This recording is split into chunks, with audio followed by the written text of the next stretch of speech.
Assalamu alaikum warahmatullahi wabarakatuh, everybody. I'm Preacher Moss, host of the Shout Out Show. You know, today's topic is a really interesting topic. It has so much to do with narratives. This today where we celebrate not celebrate, but we commemorate the loss of George Floyd's life at the hands of Derek Chauvin, a moment in social justice history that's reminded us all just how close we are between good and bad decisions. Today, though, as opposed to looking at that case, and I know a lot of people are looking at that situation, and properly so, remembering what went on. Today, I would like to do a little bit of an investigation. Let me ask you a question. Have you ever felt like your life was in a movie or somebody made a movie about your life? That the themes that you thought were important all of a sudden wound up in political speeches or on the screen or in comedies or things like that? That sometimes life imitates art, but art imitates life.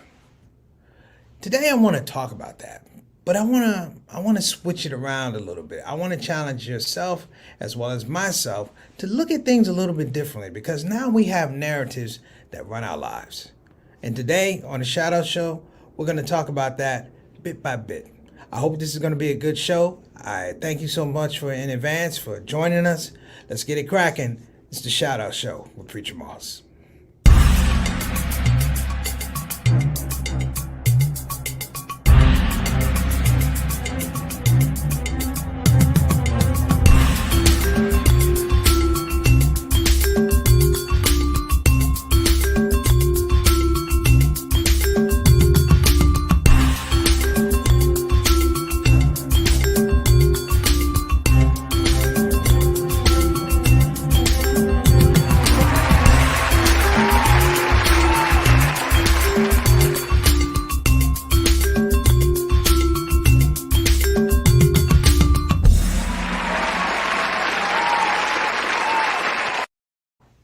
Assalamu alaikum warahmatullahi wabarakatuh, everybody. It's Preacher Moss, host of the SOS, the Shout Out Show. Man, happy Tuesday. I say happy Tuesday because you know what?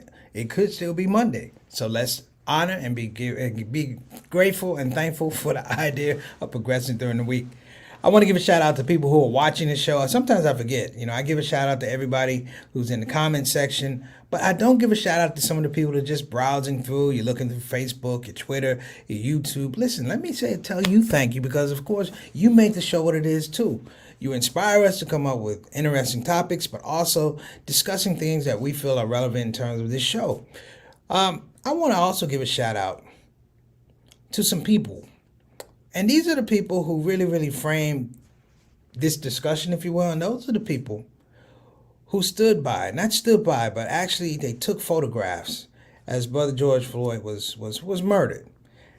Because this is the first time narrative from people's cameras, as opposed to something verbally spoken or something that sounds like a myth that couldn't happen. They actually had it on camera. And these were not movie cameras, brothers and sisters. They were phone cameras. And they changed traditionally how we look at criminal justice. So I'm going to give a shout out. I know there was a young lady and a couple people, but I think it is important because I'm going to try and explain to you in a couple minutes what I'm talking about and why it's important. But before I do that, let me give a shout out to everybody, the Shout Out Show family. If you're checking in for the first time, hey, listen, I tell everybody thank you for coming. You can be a part of the Shout Out family. Don't be shy. Jump in that comment section. Let us know what you're thinking. We appreciate you. I hope you appreciate us, but let us know what you're thinking. The only thought that's a bad thought is one you don't share with us, okay? So we value opinions. While I'm the host of the SOS, I am not the owner of the SOS. The platform, it's ours. I say ours with a capital ours. OU, which is what I do. I owe you. So take advantage of that debt, and we're going to have hopefully some stimulating conversation today. Let's go to our Shout Out Shows family. We got Sister Sakina all the way from, I think, Arizona. Sister Sakina is in Arizona visiting family, checking on her mom, checking on her pops, checking on pioneers from the W.D. Muhammad community. Sister, you keep doing your thing and safe travels. And peace and blessings to your family. Next up, we got Sister Ree. She said, welcome. We appreciate you. We appreciate you, Sister Ree, who's always on the ball, making sure that people, brothers and sisters, people feel like happy people. I'm going to call Sister Ree and Brother Derek the happy people. Making sure that people have a smile on their face. They feel like they have a position in the world. And most importantly, they keep a little shine a little shine about who they are and their self-worth. And don't stop what you're doing, Sister Ree. May Allah continue to reward you. Next up, we have got Sister Ika checking in, saying wa alaikum assalam rahmatullahi wa barakatuh to you, giving salams to everybody all the way from Indonesia, not Jakarta, but Depok. She's checking in. Good to see you, Sister Ika. Thank you so much for being on the show. And you know who we got here. I was going to say it. You knew. I wasn't even going to look at it. We got Brother Altaf Rashid, who is checking in from Canada, brothers and sisters. He's the official ambassador from Canada to make sure that we are doing what we need to do. And I appreciate you, brother, from checking in. I mean, he comes in on time, too, brothers and sisters. So all those jokes about Muslims being on time, that is a fallacy. This brother is destroying that myth. Wa alaikum assalam wa rahmatullahi wa barakatuh to you, too, my brother. And we got my main man, Issam. Issam is my homie from Helping Hand Research and Development, but move that to the side. He's just a homie that's out there trying to do good things. Whenever I get down to San Diego, we get to kick it. I mean, we've had some great road trips, man, but, just when you need a good dude to do good things, you call brother Issam. That's all I'm going to say, man. Peace and blessings to you and your family, brother. Great conversation, and I know we have to follow up from the conversation we had before, but great conversation. As always, it's a pleasure to see you on the platform. All right. And we can't forget, of course, our consultant producer, the lady behind the ones and twos of production, Sister Satana Whitfield. We appreciate Sister Satana, because if it doesn't happen, I can't do this right here. Like, I can't move around with my hands. I appreciate you. Thank you so much. But today, brothers and sisters, I want to talk about understanding Hollywood narratives that run your life. Again, that's Hollywood narratives that run your life. Now, people go, preach, why is this important? I'm going to tell you why it's important, because I want to give it to you from the aspect of, one, being a writer, but two, being a creative. Our business as entertainers is creating narratives that you consume. We create narratives that you consume.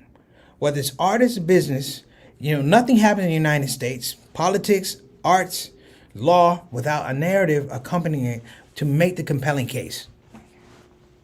And I want everybody to understand why this is important, because we've gotten to a place where the narrative, the made-up narrative, the conjured narrative, has now found its place on the mantle with the truth. When I say found its place on the mantle with the truth, it has parity with the truth, where the lie becomes the truth. We always talk about history, you write the truth or you write history. People say just write history. I bring this up because I am seeing a trend, if you will. And you know how it is when I say I'm seeing a trend. I mean, I've seen things happen over and over and over again, and I find that with the redundancy, if you will, that becomes a little bit more away from the truth. It thus becomes a little bit more dangerous. I want to give you an exercise on how narrative works. Narrative works from point of view. For instance, take the number 2.23. In fact, Satana, can you put the number up 2.23 for me in the banner? I'm going to show you how it works with narratives. 2.23. It's coming up here. Take the number 2.23.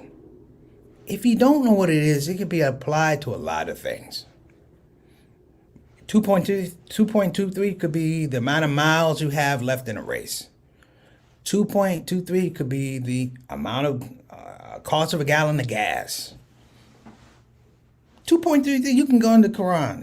The Quran, Surah 2, Ayat 2:3 was said, and if you have doubt about what we say about our servant, then find a chapter like it and call your helpers other than God, if in fact this is what you believe. That's a beautiful narrative when you start thinking about it, brothers and sisters. Well, check this out, this 2.23. 2.3 million people are incarcerated in the United States. Now, giving you all kind of narratives, brothers and sisters, all kind of narratives. All of them true, but at the same time, all of them could not be true. In the absence of investigation, all of them could be false. I hope that we have a relationship that when I say these things, you believe I'm telling you the truth, but it's not always the same, brothers and sisters. It's even the recitation of Quran, I might have missed a word. They could change the whole meaning of that statement. But I didn't. But I want to lay out for you the modalities that you live in. Every aspect of life in Hollywood has been framed by a particular narrative. Boy meets girl. Boy loses girl. Boy gets girl back. Or these days, boy don't like girl, boy likes boys. It happens, brothers. That's the truth. Redemption. A guy does something bad and he tries to redeem himself. He tries to remake himself. Or, the person has to find spiritual awareness. They got to prove that God exists in their lives. I mean, we have all of these narratives. And it's really like 7 of them. It's really 7 of them in terms of writing a novel or writing a script. But the interesting thing was, you've never had a script, if you will, that says that we blatantly overlook the truth. Even when we do have that, brothers and sisters, it's fantasy. It's absolute fantasy. But my point is that fantasy has now become reality. That people live out these narratives. What is a romantic comedy? It's a woman that finds a guy or a guy that finds a woman. They have a relationship, and the ups and downs we find amusing, but the goal is that they wind up together. You have war movies. What about the war movies? There's a good person, there's a bad person. There's a protagonist, there's an antagonist. We want to root for the protagonist. The antagonist is a bad person, so naturally you root for that. Narrative, brothers and sisters. Think about this narrative. We had 9/11. We've had the Patriot Act. We were going after terrorists. That was the narrative. Do you know how many people got locked up? Black people, Latino people, poor people, as a result of the Patriot Act? None of them were terrorists. Very few of them were terrorists, I take it out. Because you know what? You don't put terrorists in, you know what I'm saying, state penitentiaries. You don't do that. And I say this because we lose ourselves in hoping that the narratives work out for us. One of my mentors said something a long time ago, and I'm going to shout him out. His name is Harry Weber. And I may have told this story to you before, but I'm going to say it again because it makes so much sense. And I believe we can't overlook it. And I want to give a shout out to Sister Sophia. Sister Sophia Muhammad, thank you so much for coming on the show. You know what I'm talking about. She was in our class. So, walaikum assalam rahmatullahi wa barakatuh. So she knows all about narrative. My mentor said this to me one time. Now, I'm going to tell you guys, I was in a place where even I was in a narrative that we needed to save the image of Muslims. We had to turn this thing around. And I think about it, what the heck am I talking about? The image of Muslims. People are going to have images of Muslims that they're going to have irregardless whether they don't care about what I think or what I feel. This is what they do. I should know better. I've been black my whole life.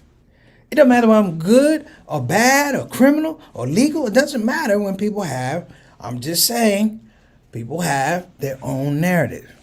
When you go to court, you know what court is? You know what you pay your lawyer to do?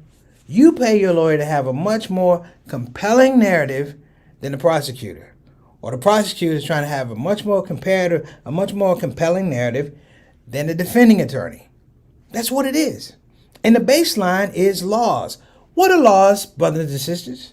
They are legalized narratives. Good, bad, indifferent, in between, they are legalized narratives that we pay attention to and we respond to.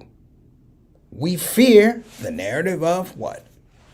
Being seen as not citizens, being seen as criminals. It's classic understanding.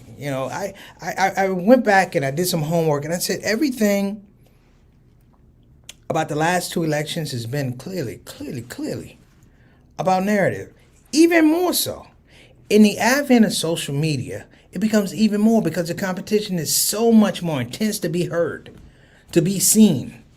I don't even go on Instagram anymore, and probably I don't go on Instagram is just the fact that it's so many narratives on Instagram. It's a picture place for narratives, a marketplace for narratives. You don't even know the people. We look at pictures. We look at pictures. Let me give a shout out to some people. Sister Shiraz, how are you? Exactly the stereotype of Hollywood where others are the evil and the white man is the only one who saves the world. You all right, sister? I see I did say saves the world because that's the way they do it. That's what white people do when they save the world. Save the world. That's all I'm saying. Created a narrative there. Oh, okay. I'm not going to say I have a hard time pronouncing this. Exao, Xiao. I have just found the right spellcaster who has brought me back my happiness by helping me get my ex back after years, and I want to thank Dr. Mosley. Okay, I don't know where this is going, but I appreciate there's a narrative. I have no idea what you're talking about. It's a story, but thank you anyway. I shouldn't have read that one, but God bless you. All right. Everybody's got a narrative. Even my man right here. I'm glad you got the love of your life back.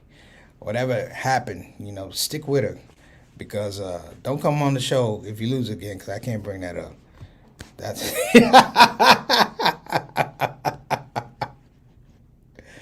And there are some narratives that people tell you that make you laugh. You ever have somebody tell you something that has absolutely nothing to do with you? They don't know you. They don't know your family. They don't know what you're going through with life. I had an old white man one time at an airport walk up to me and go, "I like cashew nuts." And then he just walked off. That's it. What's going on, cousin? Assalamu alaikum wa rahmatullahi wa barakatuh. See, that narrative is a cousin narrative. Boy, we got some people out here today. But let me throw this out there to you. Hollywood narratives that run your life. A lot of people don't realize. One of my favorite shows used to be Law and Order. And Law and Order was a show I enjoyed. This is why, because they would take things from headlines and create stories. At least they were honest about it. Like something that happened, they take it and they create a story, and you would see it seemed timely. You'd be like, man, that just happened. And they would do their own thing, and it was all right. It was good. They were honest. But now you have a situation where people are not honest. People are ripping off narratives and try to present them as their own. Look at the narratives that come out of the last election. We now have QAnon as a part of our language. We now have insurrection as a part of our language. We have now the big lie as a part of our language. We have now, the whole aspect of Trumpers and never Trumpers and things like that. I was beginning to say before my man interrupted with his love of his life story. God bless you, man, because you're about to be the butt of a lot of jokes right here.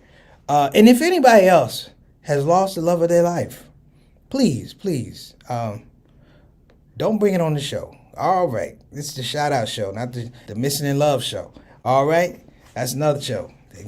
I love you, but don't come back and don't even bring your girlfriend back. I don't want neither one of you back on the show. God bless you. There you go. Did it burn? Good. Okay, look. My mentor said something that was really, really important back in the day. I was talking about this whole idea of trying to improve the Muslim image, which is really endemic because black people are always trying to improve their image in the media. We're so buried down under now. Nobody even worries about our image. It is set in stone. We are this, that, and the other. Most of it's negative.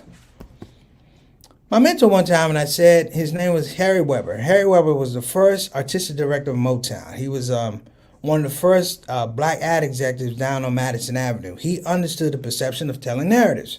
So I'm sitting with Harry. He's like, okay, what's going on? I think we're in L.A. We're at Roscoe's Chicken and Waffles on Sunset and Glower. He goes, why are we here? I said, you are an ad person. I want to talk to you about how can we improve the image of Muslims in America. Literally goes, how can we improve the image of Muslims in America?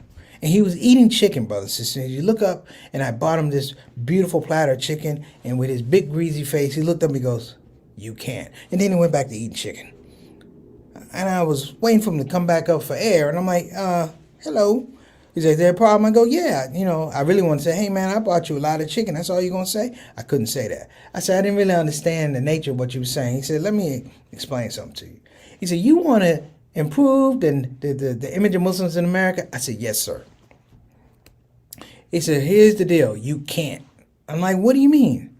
He goes, how old are you? I'm like, it doesn't matter. He goes, let me help you out. Let me give you a market understanding how people do narratives. Muslims, Latinos, black, poor. He literally goes, before I ask you this question, he goes, you want to improve the image of Muslims in America? I said, yeah. He goes, here's a question. He goes, do you know how much money went into you having that image? I was stunned. I'm like, what are you talking about? Don't you understand that people have paid for you to have that story? They paid for that story. That image of you that they put out for Muslims, they've been pouring money into that. And he busts my hump. He goes, let me ask you a question. How much money do Muslims put into projecting their own image? He said, let me help you out. Pepsi Cola probably puts in about $2.5 million a year, a quarter, just on Pepsi Cola products. How much money do Muslims invest in their own image? And I was like, go on back and eat your chicken. And I was hurt. And he said, here's the deal. If you don't know how to address narrative, you'll never be able to produce narrative to counteract it.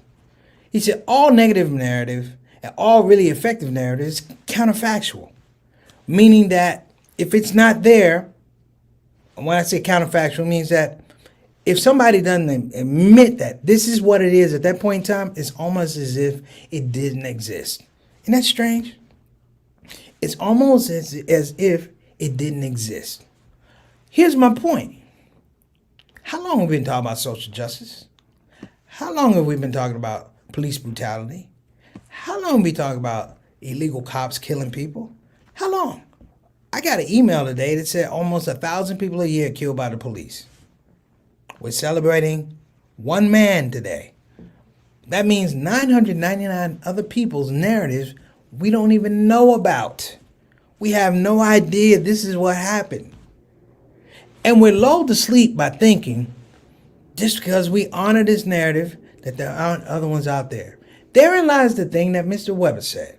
It means that we have to be dutiful in going out and searching for narratives, finding out what other people's stories are in a timely and meaningful way, and creating a marketplace where we can say, it's this person, it's this person, and it's this person, and creating a plethora of narratives that change the system.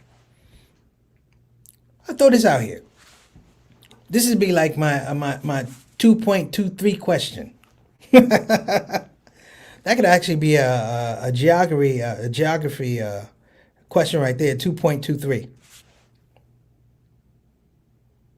On this day of the anniversary of George Floyd's killing, what if the narrative was different? What if they let him go with a warning? What if they took him to jail and he just had to go to court in the regular process? What if George Floyd gives that currency to the person, and the person behind the desk goes, it looks good from here? Will we be paying this amount of attention to this particular day? Or will we even be paying this amount of attention to the other 999 narratives? Remember, Hollywood has done a great job of training us. I decided to do the show differently today, and I'm going to tell you why. I wanted to give you a television format. I wanted to give you a television format that they use on The Tonight Show, The Colbert Show, all that type of stuff. Jay Leno's show, and I came out and gave you a monologue. That's what we call it at the beginning. I gave you a monologue, and then we started the show. Brothers and sisters, we have to be the folks who present and refine narrative, the compelling argument, if you will. I'm not saying we're bad at it, but I'm saying we haven't mastered, number one, the intent to do it, and number two, the willingness to improve our narrative. Is it any reaction, brothers and sisters? Is it any surprise that these days, folks don't even have to have a good narrative? They don't have to have the truth. They don't have to have cause. They don't have to have investigation. And I'm not even talking about in the movies and TV shows. I'm not even talking about that. Brothers and sisters, I'm talking about in the news. People don't report the news anymore. They report narratives. Why? Because narrative sells. The truth, yeah, but narrative sells. We got a comment from Sister Sophia. Can we put that up? There's a duality to improving our images as black people in America and as Muslims in America. Yet now we find in America we have to defend images of black American Muslims, specifically African American Muslims in America. May Allah forgive me if my narrative, not a typo, is incorrect. That's okay. Thank you, Sister Sophia. Got a shout out from Isma. That's right. That's right. Ahmaud Arbery was killed on 2/23/20. Great point. Great point. By the way, we still haven't had a court date. Do we even have a court date for him? Why? Because his narrative was not compelling. Good pickup, sister. And I'm saying these things. I'm not being mocking of anything. Results from Geo Floyd legs banning taking pictures. Yeah, okay. Now they don't want the narrative to be told. They don't want the narrative to be told. You know, I was watching, I've been trying to watch a show to help myself just get acquainted with narratives. Because when things aren't truthful to me, like, I'm not good at reading fiction. Let's just be honest. Like, I'm not good at reading fiction. I like biographies. I want to know what it is, and then I like to, cross-reference stuff. You can't really cross-reference stuff with fiction. It doesn't happen. I'm watching Godfather of Harlem. I'm watching Godfather of Harlem. And I'm watching this, and I'm like, I like Forrest Whitaker and things like that. But you can see where things begin to run off the rails, where they ran out of script to make stuff happen. And I see it all the time where it's like, okay, the things become redundant or the things get strung out and stuff like that. And I said, man, this whole narrative of Bumpy Johnson is crazy. It's crazy. I'm like, but this Bumpy Johnson narrative is just, it's the same as the movie Hoodlum with Lawrence Fishburne. Remember the movie Hoodlum with Lawrence Fishburne and Chi McBride? And I said, I'm going to do some homework. How does this series get made into a series? Wait, and guess what I found out? Narratives carry. Chris Brancato, I think that's his name. He's the same one that wrote Hoodlum, brothers and sisters. He wrote Hoodlum, and now he is the head writer and executive producer of this show called Godfather in Harlem, which is essentially Bumpy Johnson in a miniseries, in a TV series. How many stories you gonna write about a guy that's a dope peddler? I'm waiting. I guess you can put that in the chat. But my point is, brothers and sisters, he found, for lack of a better word, he's found a narrative about a black man that dealt dope, and he's been able to get a whole series done. Am I knocking him? No. That's the Hollywood system, brothers and sisters. As they say in the journalism business, if it bleeds, it leads. And I'm telling you something, on Godfather of Harlem, a whole lot of people bleed. And some people on Godfather of Harlem come on live stream shows to talk about their girlfriends that somebody got back for them. Okay, there you go. Shut up, Satan. At least I didn't talk about those crucifixes. Okay. So listen. You know what? I'm going to apologize to that guy. Maybe he was on the wrong show. Because guess what? You're going to get people here, they want to put their stories out. We've had some loosey-goosey ones. And that one, you guys didn't even see that one. If you saw one, Satana, put it up. Put it up. I'm going to tell you guys exactly what I'm talking about. People think that look at this guy. I just found the right spellcaster who brought back my happiness by helping me get my ex back after a year. And I want to thank Dr. Emozi. He has played a very vital part in my life, making me a great person and the happiest person. You are a great man who is blessed by God with victory. You can contact him on WhatsApp. What is this about? What is this about? What is it about? Take your funky narrative on somebody else's show. All right, I had to get out of my system. Allah forgive me. or not. But I had to get out of my system. This is ridiculous. That was that. You know how long that took? 2.23 seconds. Ha! Okay, I'm out. So let's get to our sponsors today. And don't forget your narrative, brothers and sisters. Understanding Hollywood narratives that run your life. Yes. Pick up a book and read about the different genres of storytelling. And you know exactly what I'm talking about. Pick it up. Romance.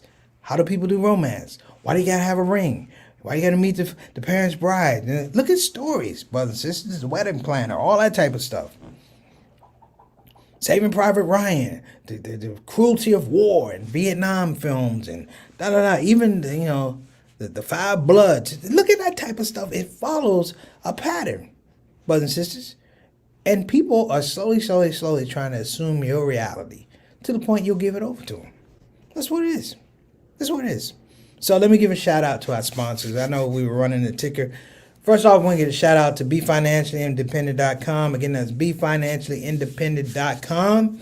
You can go to the website or you can call 1-800-679-3175. Again, that's 1-800-679-3175.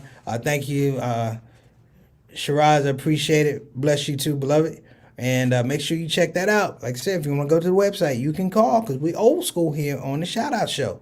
But don't call if you just got your ex-girlfriend back, okay? We can't help you with financial advising on that. All right.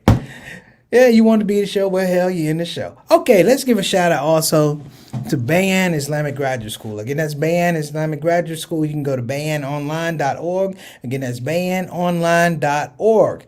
Make sure you check them out. If you're serious about getting a quality Islamic education, especially at the master's level, these are the people that you want to deal with. If you're thinking about also, they have the only accredited Master of Divinity program for Islamic schools. Let me say it again. I know you got Hartford Seminary and Chicago Theological Seminary. These are Muslims that have put together a program for a Master's in Divinity program. Okay, a Master's in Divinity degree. You don't want to sleep on this.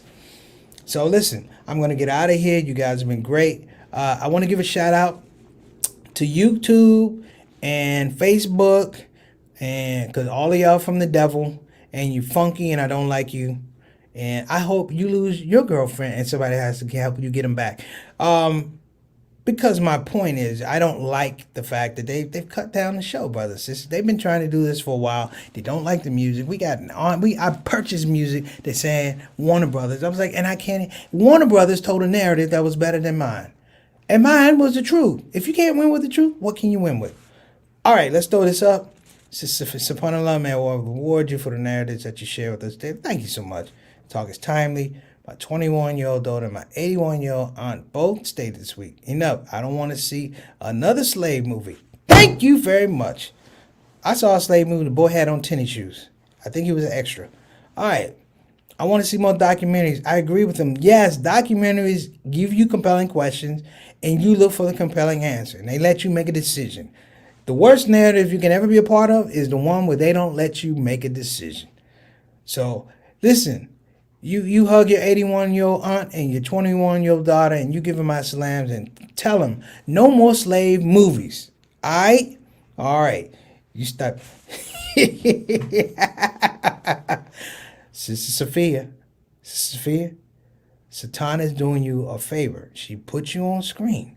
It's not like you lost your exes and a man had to. I'm out, everybody. Assalamu alaikum wa rahmatullahi wa barakatuh. This is Preacher Boss, the SOS. We out.